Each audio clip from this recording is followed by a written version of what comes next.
তো হে hello guys, চলে এলুম আবার খেলার খবর চ্যানেলে বিগ আপডেট নিয়ে। তো চলো বন্ধুরা, খুব গুরুত্বপূর্ণ আপডেট নিয়ে চলে এসেছি। এই ফুল ভিডিওটা দেখতে থাকো, স্কিপ করবে না। স্কিপ করলে ভিডিওর মধ্যে অনেক কিছু মিস করবে। এবং এই খেলার খবর চ্যানেলে যারা নতুন আছে অবশ্যই এই খেলার খবর চ্যানেলটা সাবস্ক্রাইব করে পাশে থাকো, এবং পাশে থাকা ব্লাইকন ঘন্টাটা রং করে বাজিয়ে দাও। বেশি বেশি লাইক এবং কমেন্ট করে দাও, যাতে মোটিভেট হয়ে তোমাদের এই খেলার খবর চ্যানেলে আমি ফার্স্ট আপডেট দিতে পারি।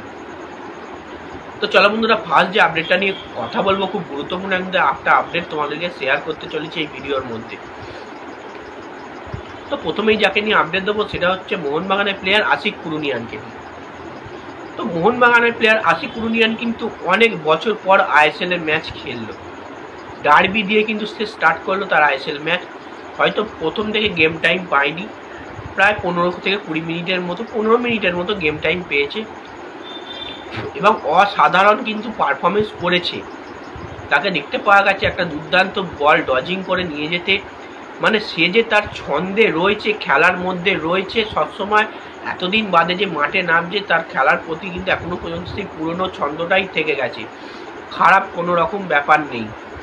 মানে দুটো প্লেয়ারকে কীভাবে ডজ করে বল পাস করলো লাস্টের দিকে আমরা দেখতে পেয়েছি। মানে তখন এই ডজটা দেখেই কিন্তু আমরা বুঝতে পেরেছি আশিক কুরুনিয়ান তার সেরা ফর্মেই সে রয়েছে, এবং তার পুরনো যে ফর্ম, পুরনো যে ছন্দ, সেটা কিন্তু এখনও সে রয়েছে, সেটাতেই রয়েছে।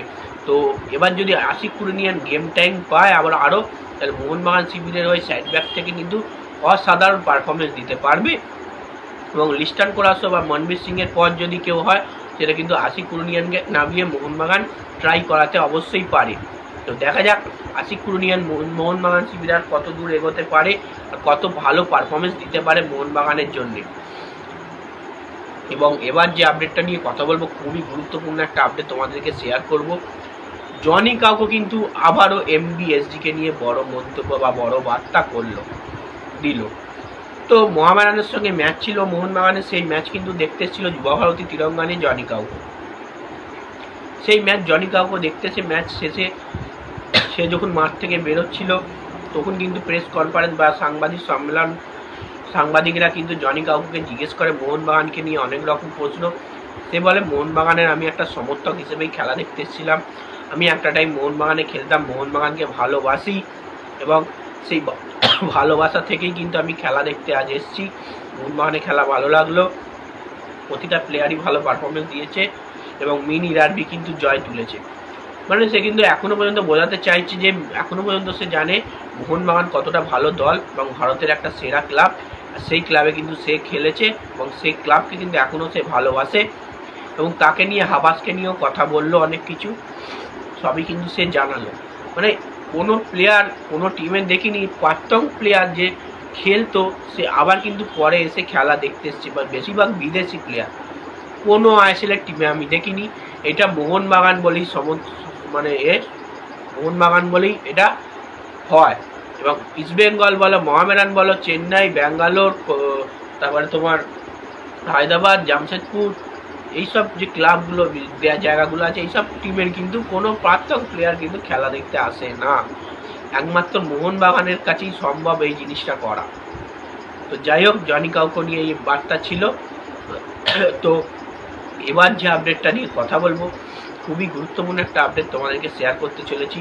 মোহামেডানের নতুন মিডফিল্ডার, বিদেশি মিডফিল্ডার, এই বিদেশি মিডফিল্ডারটা কিন্তু কবে থেকে মাঠে নামতে চলেছে তোমরা নিশ্চয়ই জানো। কলকাতায় এসে গেছে তাদের নতুন বিদেশি মিডফিল্ডার, 34 বছর বয়সী ফ্রান্সের অসাধারণ অ্যাটাকিং মিডফিল্ড খেলে। নুনো রাইসের জায়গায় নুনো রাইসকে নিতে চাইছিল সেখানে মোহামেডান, সেখানে এই বিদেশি ডিফেন্ডারটা এসছে।